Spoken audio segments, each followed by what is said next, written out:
Hello दोस्तों, universe classes में आपका स्वागत है। हम लोग इस चैनल के माध्यम से एस.के. झा सर के साइंस बुक का चैप्टर बाय चैप्टर ऑब्जेक्टिव प्रश्न कराया जा रहा है, जो आपके एग्ज़ाम के लिए काफ़ी हेल्पफुल होगा। तो चलिए शुरू करते हैं पहले प्रश्न से। चैप्टर नंबर 2 है कोशिका, जिसका सेल पहले हम लोग इंट्रोडक्शन का क्लास एक तो डाल चुके हैं। अगर नहीं देखे हैं तो प्ले लिस्ट में जाइए और क्लास को देखिए। पहला प्रश्न है, कोशिका जीवों के संदर्भ में सही कथन चुनिए। आंसर क्या हो जाएगा? तो इसको थोड़ा सा मिटा देते हैं, ज़्यादा मोटा हो गया है। तो कोशिका जीव श्वास लेते हैं और जनन करते हैं। कोशिका क्या करते हैं? तो कोशिका जीव श्वास लेते हैं और जनन करते हैं। नेक्स्ट क्वेश्चन है, अधिकांश कोशिकाओं को लेंस की सहायता के बिना नहीं देखा जा सकता है, क्योंकि कोशिकाएं सूक्ष्मदर्शी होती है। कोशिकाएं क्या होती है? तो सूक्ष्मदर्शी होती है। निम्नलिखित में से कौन सा शब्द केंद्रक का भाग नहीं है? निम्नलिखित में से कौन सा शब्द केंद्रक का भाग नहीं है? आंसर क्या हो जाएगा? तो आंसर हो जाएगा, केंद्रक का भाग नहीं है तो आंसर क्या हो जाएगा? तो आंसर 3 का हो जाएगा, ए, राइबोसोम। नेक्स्ट क्वेश्चन है, कोशिका के विभिन्न घटकों के लिए उपयुक्त शब्द कौन से हैं? तो कोशिका के घटकों के लिए उपयुक्त शब्द कौन से हैं? तो आंसर हो जाएगा कोशिका अंगक। क्या हो जाएगा? तो कोशिका अंगक। कोशिका के भीतर पाए जाने वाले जेली जैसे पदार्थों को क्या कहते हैं? तो 5 का आंसर क्या हो जाएगा? तो डी, कोशिका द्रव्य। क्या हो जाएगा? कोशिका द्रव्य। कोशिका की लंबाई चौड़ाई को व्यक्त करने के लिए मापने का यूनिट होता है। आंसर क्या हो जाएगा? 6 का सी, माइक्रोमीटर। क्या हो जाएगा? तो माइक्रोमीटर। कोशिका झिल्ली का सबसे महत्वपूर्ण कार्य है कि वह क्या कार्य है महत्वपूर्ण? तो 7 का क्या आंसर हो जाएगा? तो ए, कोशिका में प्रवेश करने वाले एवं बाहर आने वाले पदार्थ का नियंत्रण करती है। क्या करती है? तो नियंत्रण करती है। नीचे सूचीबद्ध किए गए कोशिका के भागों में से उस भाग का नाम बताइए जो पादप कोशिका, प्राणी कोशिका और जीवाणु कोशिका तीनों में पाए जाते हैं। तो कौन है जो तीनों में पाए जाते हैं? तो 8 का आंसर हो जाएगा सी, कोशिका झिल्ली। आंसर क्या हो जाएगा? तो कोशिका झिल्ली। निम्नलिखित में से कौन कोशिका नहीं है? निम्नलिखित में से कौन कोशिका नहीं है? तो आंसर क्या हो जाएगा? डी, विषाणु। क्या हो जाएगा? विषाण। क्या हो जाएगा? विषाण। नेक्स्ट क्वेश्चन है, कपोल कोशिकाओं में नहीं होता है। 10 का आंसर क्या हो जाएगा? तो डी, लावक। कपोल कोशिकाओं में क्या नहीं होता है? तो लावक। इनमें से कौन सा कार्य राइबोसोम का नहीं है? 11 का आंसर क्या हो जाएगा? 11 का आंसर हो जाएगा सी, माने 3 और 4। कौन कौन से हैं तो नहीं है, देख लेते हैं। 3, 4 में क्या है? तो यह हार्मोन के निर्माण में सहायता करते हैं, जो कि गलत है। यह मंड अणुओं के निर्माण में सहायता करते हैं, ये भी गलत है। राइबोसोम के कार्य की हम बात करें तो कौन कौन से कार्य हैं? तो यह प्रोटीन अणुओं के निर्माण में सहायता करते हैं, सही है। यह एंजाइमों के निर्माण में सहायता करते हैं, यह भी सही है। गलत कौन से हैं? तो 3 और 4। नेक्स्ट क्वेश्चन है, कौन सा कोशिका अंगक कोशिका के अंदर विषैले पदार्थ एवं औषधि ड्रग को अभिसरित करने में मुख्य भूमिका निभाता है? तो 12 का आंसर क्या हो जाएगा? तो 12 का आंसर हो जाएगा सी, चिकनी अंतःद्रव्यी जालिका। क्या हो जाएगा? तो चिकनी अंतःद्रव्यी जालिका। कोशिका झिल्ली निर्माण के लिए आवश्यक प्रोटीन एवं लिपिड का उत्पादन निम्नलिखित द्वारा होता है। माने प्रोटीन एवं लिपिड का उत्पादन किसके द्वारा होता है? 13 का आंसर क्या हो जाएगा? आंसर हो जाएगा ए, रुक्ष अंतःद्रव्यी जालिका। नेक्स्ट क्वेश्चन है, कोशिका अंगक जो सरल शर्करा को जटिल शर्करा में बदलने में शामिल होता है। आंसर क्या हो जाएगा? तो आंसर हो जाएगा गोल्जी उपकरण। आंसर क्या हो जाएगा? तो गोल्जी उपकरण। सिल्वर नाइट्रेट का घोल किसी एक के अध्ययन में इस्तेमाल किया जाता है। किसका इस्तेमाल? सिल्वर नाइट्रेट का घोल किसका अध्ययन में इस्तेमाल किया जाता है? तो गोल्जी उपकरण के। किसके अध्ययन में निर्माण किया जाता है? तो गोल्जी उपकरण के। प्रोकैरियोटिक कोशिका में दिखने वाला एकमात्र कोशिकांग कौन सा है? आंसर क्या हो जाएगा 16 का? तो 16 का आंसर हो जाएगा बी, राइबोसोम। आंसर क्या हो जाएगा? तो राइबोसोम। प्रोकैरियोटिक कोशिका में दिखने वाला एकमात्र कोशिकांग कौन सा है? तो कौन सा होगा? तो राइबोसोम। नेक्स्ट क्वेश्चन है, वह अंगक जिनमें कोशिका भित्ति नहीं होता है क्या कहलाता है? 17 का आंसर क्या हो जाएगा? तो ए, राइबोसोम। क्या आंसर हो जाएगा? तो राइबोसोम। निम्नलिखित में से किनके चारों ओर एकल झिल्ली का आवरण होता है? 18 का आंसर क्या हो जाएगा? तो बी, रसधानी। किसके चारों ओर आवरण होते हैं? तो रसधानी। चित्र के माध्यम से बताना है कि चित्र में दिखाई गई कोशिका पादप में कहाँ पाई जाती है? इसका आंसर हो जाएगा जड़। 19 का आंसर क्या हो जाएगा?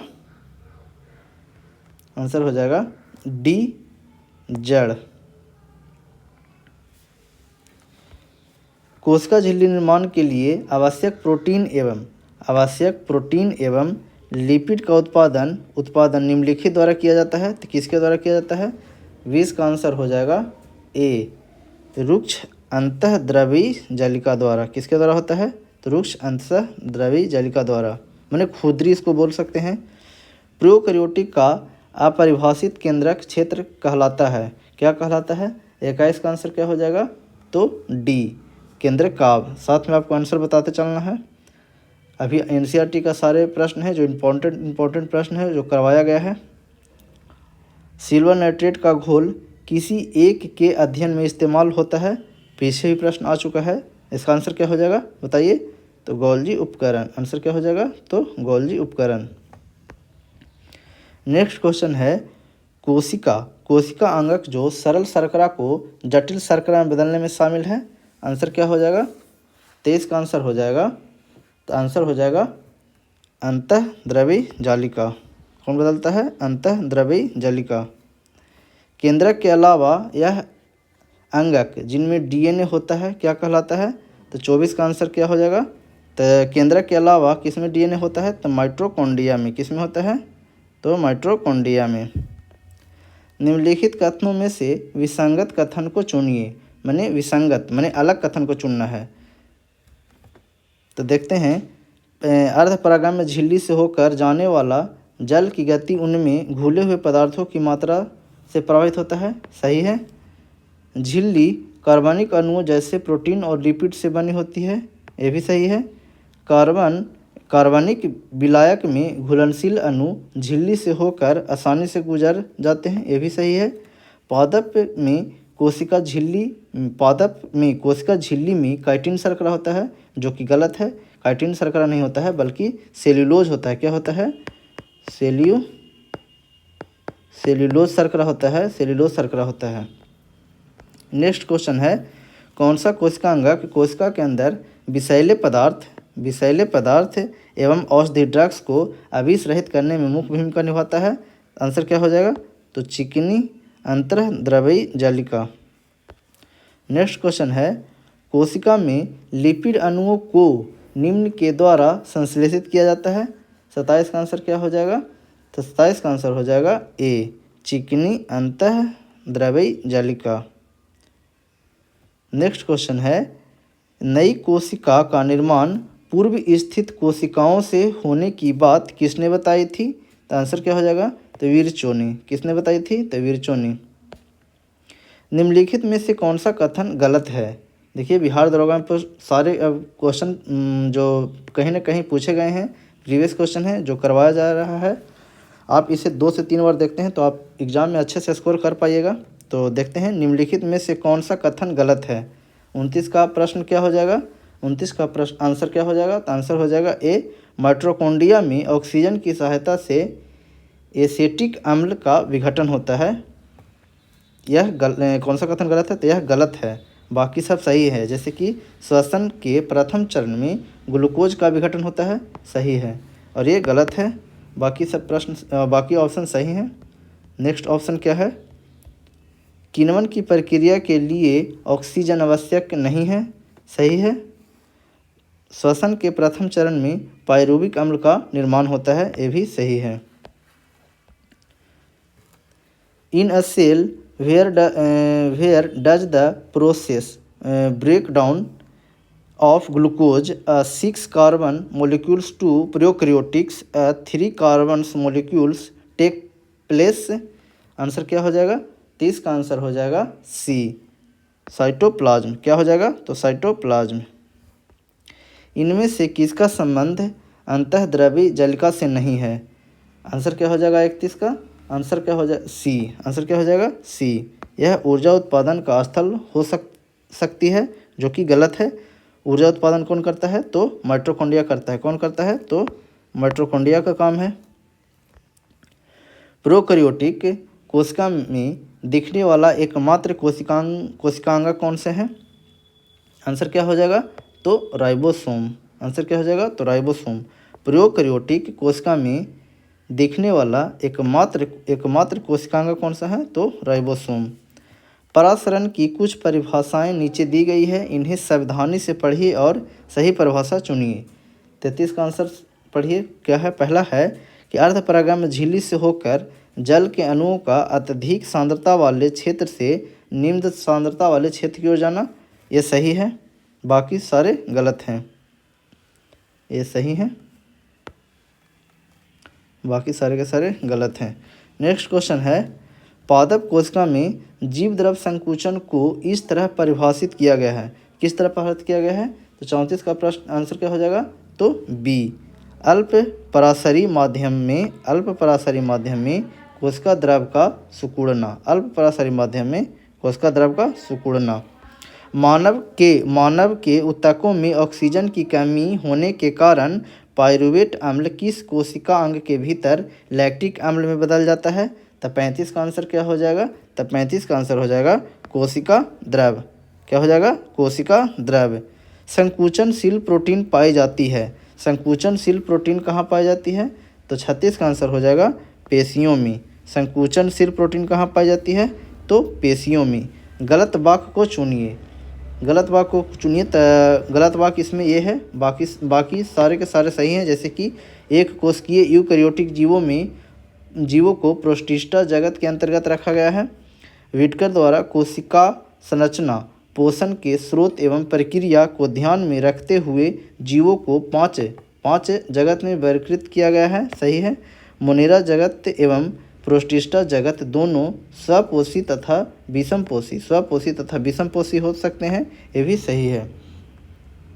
नेक्स्ट प्रश्न में देखते हैं, किसी जीव के विशेषक पर किसका प्रभाव पड़ता है?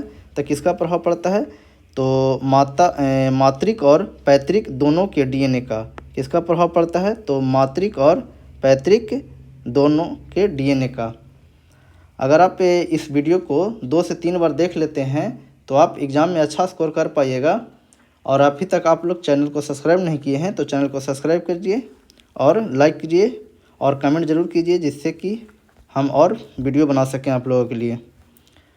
39 में प्रश्न है। 39 का प्रश्न क्या है? किसी कोशिका में मौजूद सबसे बड़ा कोशिकांग कौन सा है? तो 39 का आंसर क्या हो जाएगा? ए, अंतःप्रद्य जालिका। क्या हो जाएगा? अंतःप्रद्य जालिका। निम्नलिखित में से किस कोशिकांग को कोशिका का प्रोटीन कारखाना कहा जाता है? मैंने प्रोटीन फैक्ट्री किसे कहते हैं? तो राइबोसोम को। किसको कहते हैं? तो राइबोसोम को। निम्नलिखित में से अर्धसूत्रण के लिए कौन सा कथन सत्य नहीं है? 41 का आंसर क्या हो जाएगा? तो आंसर हो जाएगा बी। अर्धसूत्रण के परिणाम स्वरूप परिणामी कोषों में गुणसूत्रों की संख्या को दोगुनी हो जाती है। यह कथन सत्य नहीं है, बाकी सब सत्य हैं। कौन कौन सत्य हैं? तो अर्धसूत्रण 2 चरणों में होता है। सही है। अर्धसूत्रण के दौरान जनन कोषों के जीन परिणामी कोषों में मिश्रित हो जाते हैं, ये भी सही है। जनन ग्रंथि में अर्धसूत्रण युग्मक के उत्पादन के लिए होता है, ये भी सही है। नेक्स्ट प्रश्न है, किस कोशिकांगक ऑर्गेनल को कोशिका का मास्टर कहा जाता है? किसे कहा जाता है? तो 42 का आंसर हो जाएगा डी किसे कहा जाता है, तो नाभिक को मतलब केंद्रक को। निम्नलिखित में से कौन सा एक कोशिका में अधिक मात्रा में पाए जाने वाला अणु है, तो कौन सा अणु अधिक मात्रा में पाया जाता है, तो क्या होता है, जल सर्वाधिक। हमारे बॉडी में भी सर्वाधिक होता है जल की मात्रा, तो कोशिका में भी सर्वाधिक होगा। निम्नलिखित में से कौन सा कथन सही है, निम्नलिखित में से कौन सा कथन सही है, तो 44 का आंसर क्या हो जाएगा, तो 44 का आंसर हो जाएगा सी, विषाणु सम एकल तंतु आरएनए अणु से बने होते हैं, आरएनए से बने होते हैं। नेक्स्ट है, नाभिक के अलावा कोशिका के किस कोशिकांग में डीएनए होता है, आंसर क्या हो जाएगा, 45 का आंसर हो जाएगा डी, माइटोकॉन्ड्रिया में। किस में होता है, तो माइटोकॉन्ड्रिया में। शरीर में लगी चोट की मरम्मत के लिए किस प्रकार के सेल विभाजन का प्रयोग किया जाता है, तो केवल समसूत्री। किसका प्रयोग किया जाता है, तो केवल समसूत्री। साधारण मानव में गुणसूत्र होते हैं, साधारण मानव में कितने गुणसूत्र हैं, तो 46। अगर जोड़ा में पूछे तो कितना बताना है, तो 23। नेक्स्ट क्वेश्चन क्या है, जीवों में अत्यधिक विविधता का कारण है, जीवों में अत्यधिक विविधता का कारण क्या है, आंसर क्या हो जाएगा, तो उत्परिवर्तन। क्या आंसर हो जाएगा, तो उत्परिवर्तन। निम्न में से किस में लिंग गुणसूत्र नहीं होता है, तो किस में नहीं होता है, तो आंसर हो जाएगा छिपकली में। किस में नहीं होता है, तो छिपकली में। जंतु कोशिका में निम्न में से क्या अनुपस्थित होता है, तो जंतु कोशिका में निम्न में से क्या अनुपस्थित होता है, तो सेल्यूलोज की कोशिका भित्ति। सेल्यूलोज क्योंकि किस में पाए जाते हैं, तो पेड़ पौधों में पाए जाते हैं, जंतु में नहीं पाए जाते हैं। निम्न में से किस कोशिकांग को कोशिका का पावर हाउस कहते हैं, तो किसे कहते हैं, तो पावर हाउस किसे कहते हैं, तो माइटोकॉन्ड्रिया को। किसे कहते हैं, तो माइटोकॉन्ड्रिया को। पौधों में पाए जाने वाला नीला, बैगनी या लाल फ्लेवोनॉइड वर्णक किसकी उपस्थिति के कारण होता है, तो बामन का आंसर क्या हो जाएगा, बी, एंथोसाइनिन। क्या हो जाएगा, एंथोसाइनिन। फिर से एक बार पढ़ देते हैं, पौधों में पाए जाने वाला नीला, बैगनी या लाल फ्लेवोनॉइड वर्णक किसकी उपस्थिति के कारण होता है, तो एंथ्रासाइनिन के द्वारा, एंथ्रोसाइनिन। प्लाज्मा झिल्ली बनी होती है, प्लाज्मा झिल्ली किसके बना होता है, तो प्रोटीन का भी बना होता है और लिपिड का भी बना होता है, तो आंसर क्या हो जाएगा, डी, ऑप्शन डी, ए और बी दोनों। कहता है, प्रक्रमित कोशिका मृत्यु के कोशिकीय और आणविक के नियंत्रण को क्या कहते हैं, तो 54 का आंसर क्या हो जाएगा, 54 का आंसर हो जाएगा, बताइए, आंसर हो जाएगा एपोप्टोसिस। नेक्स्ट क्वेश्चन है, कोशिका शब्द का प्रयोग सर्वप्रथम किसने किया था, तो कोशिका शब्द का प्रयोग सर्वप्रथम किसने किया था, आंसर क्या हो जाएगा, तो रॉबर्ट हुक ने। किसने किया था, तो रॉबर्ट हुक ने। जीव द्रव के सूखे भाग में पाए जाने वाला सर्वाधिक तत्व कौन से हैं, जीव द्रव के सूखे भाग में पाए जाने वाला सर्वाधिक तत्व कौन से हैं, तो 56 का आंसर क्या हो जाएगा, तो सी, क्या हो जाएगा, तो प्रोटीन। तारकाकार की खोज किसने किया था, तब बोवेरी ने। किसने किया था, तब बोवेरी ने। तारकाकार की खोज किसने किया था, तो बोवेरी ने। सर्वप्रथम जंतु कोशिका में राइबोसोम को किसने देखा था, किसने देखा था, आंसर क्या हो जाएगा, जी.ई. पोलैडे ने। किसने देखा था, तो जी.ई. पोलैडे ने। नेक्स्ट क्वेश्चन है, मैनेजर ऑफ ट्रैफिक सिग्नल किसे कहते हैं, तो मैनेजर ऑफ ट्रैफिक सिग्नल किसे कहते हैं, तो गोल्जी काय को। किसे कहते हैं, तो गोल्जी काय को।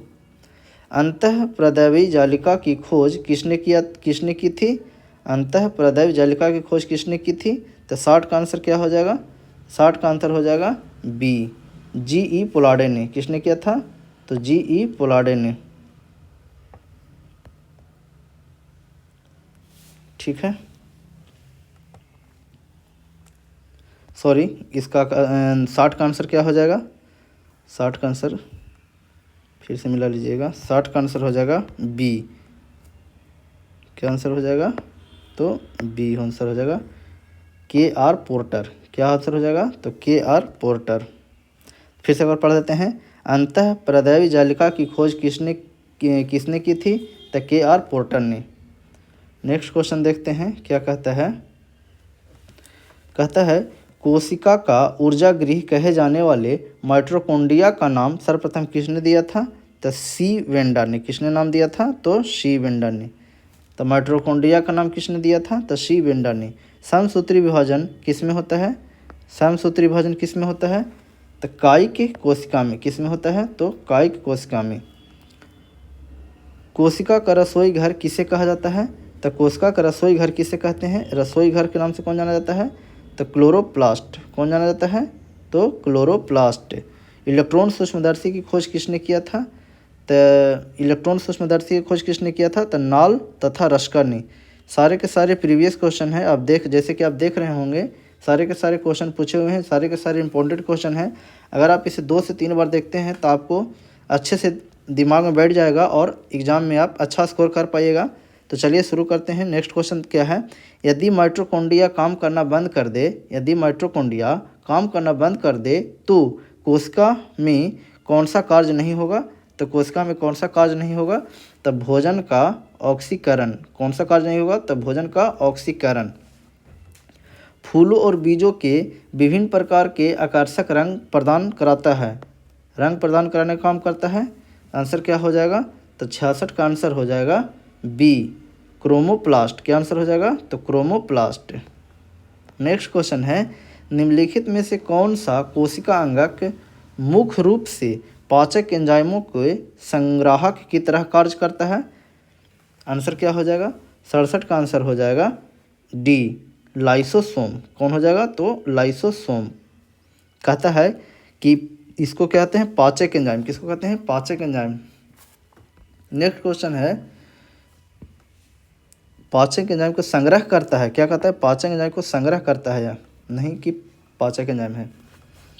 किस कोशिकांग को कोशिका की आत्महत्या की थैली के रूप में जाना जाता है? आंसर क्या हो जाएगा? तो लाइसोसोम। क्या हो जाएगा? तो लाइसोसोम। नेक्स्ट क्वेश्चन है निम्नलिखित में से कौन सा कोशिकीय घटक अधिकांश प्रोकैरियोटिक में मौजूद नहीं होता है? आंसर क्या हो जाएगा? 69 का आंसर हो जाएगा बी, केंद्रक झिल्ली। फिर से एक बार क्वेश्चन पढ़ देते हैं। निम्नलिखित में से कौन सा कोशिकीय घटक अधिकांश प्रोकैरियोटिक में मौजूद नहीं होते हैं? तो केंद्रक झिल्ली। नेक्स्ट क्वेश्चन है एक पीढ़ी से दूसरी पीढ़ी में वंशगत होने वाला आनुवांशिक पदार्थ कौन सा है? आंसर क्या हो जाएगा? तो डीएनए। अगर डीएनए और जीन दोनों एक साथ रहे तो आपको क्या आंसर मानना है? तो जीन आंसर मानना है। जैसे यहाँ पर देख सकते हैं जीन नहीं है तो आंसर क्या हमारा है? तो डीएनए। अगर जीन रहता तो जीन आंसर होता है। निम्नलिखित में से कौन सा कथन सही है? निम्नलिखित में से कौन सा कथन सही है? आंसर क्या हो जाएगा? तो ए, प्रत्येक प्रोटीन के लिए एक विशिष्ट जीन होता है। प्रत्येक प्रोटीन के लिए एक विशिष्ट जीन होता है। नेक्स्ट क्वेश्चन देखते हैं। कहता है कि प्रोकैरियोटिक सेल की कुछ विशेषताओं का उल्लेख नीचे किया गया है। नीचे दिए गए विकल्पों में से गलत विकल्प का चयन कीजिए। गलत विकल्प का चयन करना है तो आंसर क्या हो जाएगा? आंसर गलत विकल्प में आंसर हो जाएगा झिल्लीबद्ध कोशिकांगों की मौजूदगी। यह गलत हो जाएगा। बाकी सब सही है। अत्यधिक छोटा आकार होता है, सही है। इसका नाभिकीय क्षेत्र केंद्रकाव कहलाता है, सही है। एकल गुणसूत्र, सही है। नेक्स्ट क्वेश्चन है जीनों के कुछ लक्षणों का उल्लेख नीचे किया गया है। कौन सा विकल्प जीनों के गलत लक्षण को दर्शाता है? गलत लक्षण को कौन सा दर्शाता है? 73 का आंसर क्या हो जाएगा? आंसर हो जाएगा ए, इनमें कोई परिवर्तन नहीं होता है। यह गलत है। बाकी सब सही है। जैसे कि ये प्रोटीन का उत्पादन करके लक्षणों के नियंत्रण करते हैं, सही है। ये डीएनए के खंड है, सही है। प्रत्येक जनन कोशिका में एक जीन सेट होते हैं, ये भी सही है। पादप कोशिकाओं में मौजूद किसकी मात्रा संचलन को सुगम बनाने के लिए कोशिकाओं की संरचना में परिवर्तन कर देती है? आंसर क्या हो जाएगा? आंसर हो जाएगा जल। पादप कोशिका में मौजूद किसकी मात्रा संचालन को सुगम बनाने के लिए कोशिकाओं की संरचना में परिवर्तन कर देती है? तो आंसर क्या हो जाएगा? आंसर हो जाएगा बी जल। स्लाइडेन और स्वान्स द्वारा दिए गए कोशिका सिद्धांत निम्नलिखित में से किन जीवों पर लागू नहीं होता है? आंसर क्या हो जाएगा? तो 75 का आंसर हो जाएगा डी विषाणुओं पर। आंसर क्या हो जाएगा? तो विषाणुओं पर। एडीपी और एटीपी अणुओं में भंडारित और स्थानांतरित करने की प्रक्रिया में निम्नलिखित में से कौन सा खनिज महत्वपूर्ण भूमिका निभाता है? आंसर क्या हो जाएगा? तो 76 का आंसर हो जाएगा फास्फोरस। क्या आंसर हो जाएगा? तो फास्फोरस। कहता है एडीपी और एटीपी अणुओं में भंडारित और स्थानांतरित करने की प्रक्रिया में निम्नलिखित में से कौन सा खनिज महत्वपूर्ण भूमिका निभाता है? आंसर क्या हो जाएगा? तो फास्फोरस।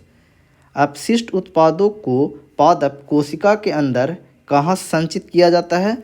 आंसर क्या हो जाएगा? 77 का आंसर हो जाएगा बी रसधानी में। कहाँ हो जाएगा? तो रसधानी में।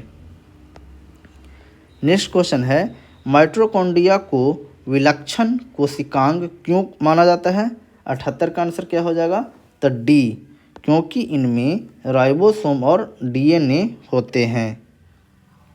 नेक्स्ट क्वेश्चन है उस प्रक्रिया का नाम बताइए जिनके द्वारा कोशिका झिल्ली के आर पार गैसीय विनिमय होता है?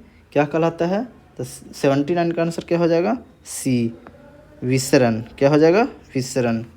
निम्नलिखित में से कौन से कोशिकांग केवल पादपों में पाया जाता है? आंसर क्या हो जाएगा? 80 का सी। क्या हो जाएगा? तो लावक। क्या हो जाएगा आंसर? तो लावक। नेक्स्ट क्वेश्चन देखते हैं। नेक्स्ट क्वेश्चन है आकृति को देखना है और उसके बाद आंसर बताना है। ऐसे प्रश्न ग्रुप डी में बहुत पूछे गए हैं, तो देख लीजिए, इसको बढ़िया से देख लीजिए। निम्नांकित आकृति में दिखाई गई पादप कोशिकाओं में हम अपशिष्ट उत्पाद कहाँ पा सकते हैं? जैसे कि दिया हुआ 1 पर पा सकते हैं, 2 पर पा सकते हैं, 3 पर पा सकते हैं या 4 पर पा सकते हैं। तो कहाँ पा सकते हैं हम लोग? आंसर क्या हो जाएगा? तो 4 पर। आंसर क्या हो जाएगा? डी तीर 4 द्वारा दिखाए गए क्षेत्र में। तीर 4 द्वारा दिखाए गए क्षेत्र में। नेक्स्ट क्वेश्चन है 82 का कशोरकियों की यकृत कोशिकाओं में एसीआर द्वारा कौन सा महत्वपूर्ण कार्य किया जाता है? आंसर क्या हो जाएगा? तो 82 का आंसर हो जाएगा। फिर से एक बार क्वेश्चन पढ़ते हैं। कहता है कि कशेरुकियों की यकृत कोशिकाओं में एसीआर द्वारा कौन सा महत्वपूर्ण कार्य किया जाता है? तो आंसर क्या हो जाएगा? तो 82 का आंसर हो जाएगा बी औषधियों और विषों का निरावीसीकरण। क्या हो जाएगा? तो औषधियों और विषों का निरावीसीकरण। नेक्स्ट क्वेश्चन है चयनित परागम्य झिल्लियाँ वे झिल्लियाँ हैं जो इनमें से किसको प्रवेश की अनुमति देती है? 83 का आंसर हो जाएगा बी केवल विलायक अणुओं को, परंतु विलेय अणुओं को नहीं। कहता है which of the flowing cellular components is absent in most of the prokaryotic. Answer क्या हो जाएगा? 84 का आंसर हो जाएगा डी न्यूक्लियर मेम्ब्रेन। क्या हो जाएगा? तो न्यूक्लियर मेम्ब्रेन। नेक्स्ट क्वेश्चन है माइटोकॉन्ड्रिया में ऑक्सीजन की मदद से पाइरूवेट के विघटन के दौरान कार्बन के कितने अणु बनते हैं? कार्बन के कितने अणु बनते हैं? आंसर हो जाएगा 3। कितने अणु बनते हैं? तो 3। खाली स्थान आनुवांशिक सामग्री के वाहक हैं। तो आंसर क्या हो जाएगा? तो जीन। आंसर क्या हो जाएगा? तो जीन। ऊर्जा उत्पादन के दौरान ग्लूकोज का पाइरूवेट में विघटन कहाँ होता है? आंसर क्या हो जाएगा? 87 का ए कोशिका द्रव में। कहाँ होता है? तो कोशिका द्रव में। नेक्स्ट क्वेश्चन है कि डीएनए का एक खंड जो एक प्रोटीन की जानकारी प्रदान कराता है उसे क्या कहता है, उसे क्या कहते हैं, तो क्या कहते हैं, तो सी। आंसर क्या हो जाएगा, तो जीन। आंसर क्या हो जाएगा, तो जीन।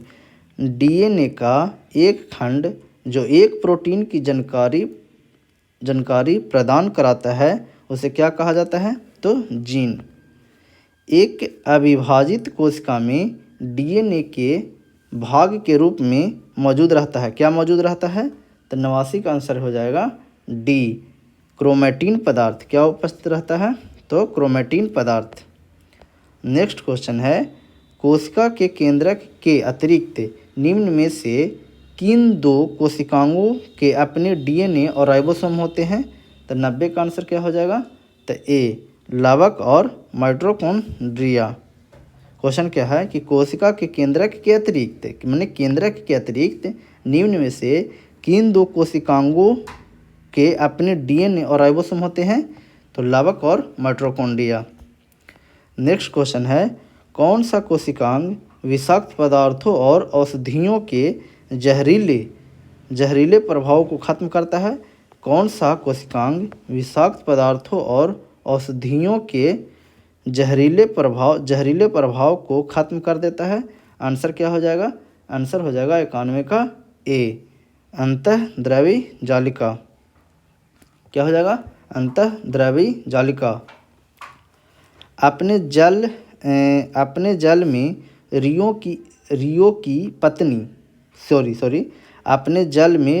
की पत्ती की एक अस्थायी स्लाइड तैयार की है। जब आप स्लाइड पर चीनी का प्रबल विलयन डालते हैं तो इनमें क्या परिवर्तन दिखाई देता है, आंसर क्या हो जाएगा, तो 92 का आंसर हो जाएगा बी, कोशिका जल का उत्सर्जन करेगी, जिनकी वजह से कोशिका के अंदर मौजूद सामग्री सिकुड़कर कोशिका भित्ति से दूर हो जाएगी।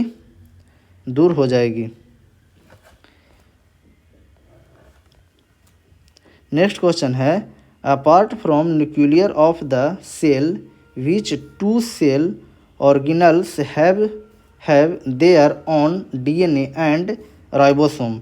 आंसर क्या हो जाएगा, प्लास्टिड और माइटोकॉन्ड्रिया। क्या हो जाएगा, माइटोकॉन्ड्रिया, प्लास्टिड और माइटोकॉन्ड्रिया। निम्नलिखित में से कौन सा जानवरों में मौजूद नहीं है जबकि पौधों में यह है, आंसर क्या हो जाएगा, तो सेल्यूलोज। आज इतना ही। नेक्स्ट हम लोग चैप्टर पढ़ेंगे कोशिका विभाजन। Thank you for watching class. Like करें, सब्सक्राइब करें और शेयर करें। Thank you.